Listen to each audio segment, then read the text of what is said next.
So my father used to tell this joke. He said that he divorced my mother because she was too religious. Every meal she made was a sacrifice or a burnt offering. Which is not to say that my mother is a horrible cook or even a bad cook. She's not either of those things. But she, for her whole life, has had, to say the least, a tenuous relationship with food. To say the most, it's been hostile. And as she's gotten older, it has remained hostile. My mother has not turned on her oven since Bill Clinton was in office. She would rather use it as a place to store her sweaters. So I grew up in Forest Hills, New York, which is about 7 miles outside of Manhattan, in the late 1960s and 70s, in what I would call a food-disordered household. My mother had been a singer on national television before I was born. She was sort of the Vicki Lawrence of her time. You all remember Vicki Lawrence. And then she went on to become a model. And she began to restrict her meals. Food terrorized her. And she began to wage war against it, and she still does. And of course, the universe works in mysterious ways, and she wound up with me, a short, chubby food writer for a daughter.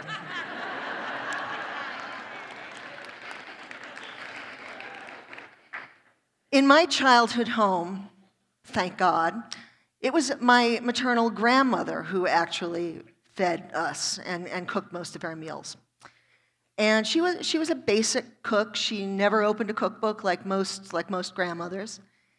Her food was sturdy and solid and very basic, not at all fancy. And every night, she and my mother and father and I sat down to engage in probably the most mundane of activities that we as humans partake in, and that is we broke bread together. So every night, she would cook for us, and we ate her food, and we talked about what was going on in the news, and we talked about what was going on in school, and my dad's job, and my mother's job. And my grandmother used to, as grandmothers do, my grandmother liked to reminisce, and she would talk about having grown up in Williamsburg, Brooklyn in the early part of the 1900s. And she was the eldest of 6 girls, and she would talk about her friends who had gone off to World War I. Some had come home and some hadn't. She talked about music all the time. She loved music. She loved the Gershwins. She loved Irving Berlin. And my luck, she also loved Tony Orlando and Dawn, and she talked about them all the time, too. We sat together every day, every night. We ate together. She cooked for us. She shared her stories with us, and we shared our stories with her. We engaged together, and we engaged with each other. And it was the most mundane of activities, and we were not only her family, and she was not only our family, we were each other's tribe. Eventually, my parents divorced, not because of my mother's cooking ability, but my parents divorced. And my mother moved into Manhattan with her second husband. And I went away to college in Boston, a couple of hours away. And suddenly, my grandmother was alone.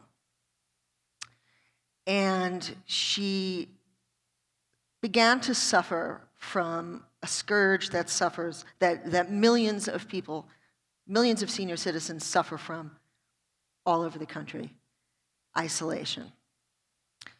And what had been the meals that she ate with us every night, and that she cooked for us and that she shared with us, eventually became little more than a piece of toast and a scrambled egg eaten in front of the television set alone. So what exactly happened? On the face of it, it's simple. We moved away, and she was by herself. But what really happened? My grandmother's tribal fire had flickered and dimmed. And at 81 years old, she'd always been reasonably healthy. At 81 years old, she suddenly became ill. And 6 months later, she was gone. And I miss her every single day. Hi, Grandma. It was the late, great food writer, Marion Cunningham, who coined the phrase, the modern tribal fire. Modern tribal fire. As a species, we sit together, we break bread, we eat, we share sustenance, and it nurtures not only our bellies and our hearts, but our spirits and our souls. We are hardwired for this. This has been going on for thousands and thousands of years.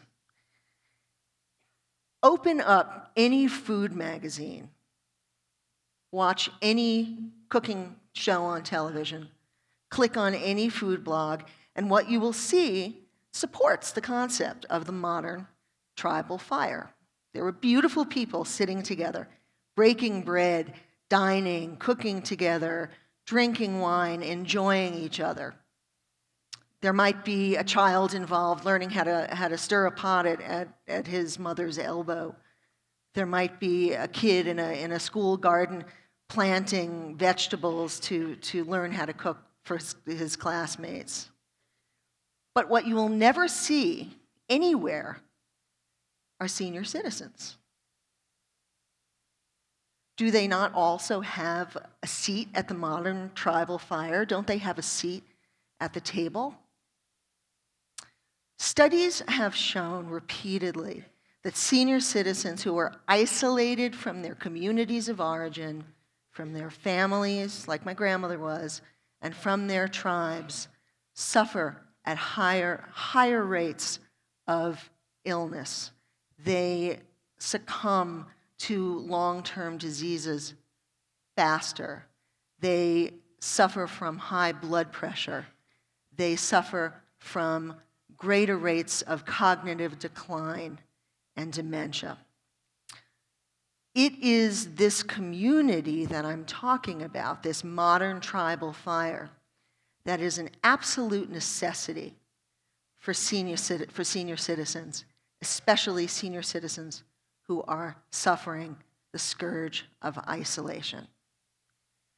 And right now, in America, right now, we have almost 50 million senior citizens from 65 on up. So we're talking about a potential epidemic of isolation and all that means for physical health, mental health, emotional health. So what do we do about this? It's not a complicated answer. It's staring us right in the face. But we are a culture in this country that does not particularly value or revere the senior citizens around us. The answer: bring senior citizens to your table. Make them a part of your modern tribal fire. Make them a part of your community. Listen to them.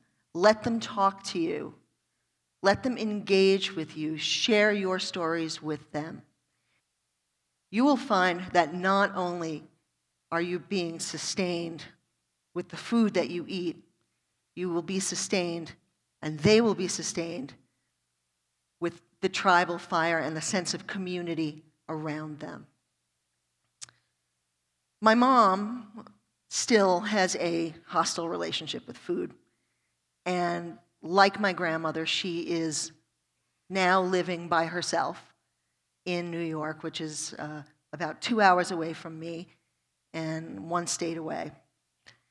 And she still wages war against food, and she still battles it. And as she has gotten older, she has gotten frailer. And my response to that has been to send her food, just, hello, delivery guy, just send her food. Fill the refrigerator, fill the cupboards. It's like the bat phone. I call them, and instantly they deliver food to my mother. But I realized recently that my mother was still beginning to succumb to issues of isolation, even with a packed refrigerator, even with packed cupboards, because she's alone. Recently, I took a different tack, and I went to visit her, and we sat down to the table together. And I did something that I almost ashamed to say that I've never done. I asked her about herself. I asked her to tell me the stories of growing up in 1950s in Manhattan and being a fabulous singer on television and being a model. And I wanted to hear the stories from her. I wanted her to tell me about the foods that she did like. There had to be something that my grandmother made her that she actually enjoyed. We shared the table. We shared each other for the first time in our lives. And that night, we became more than just mother and daughter. We became each other's tribe. And now, when my mother breaks bread, when we break bread together, she is nurtured not only physically, but the food and the being together nurtures her heart, her spirit, and her soul. Thank you.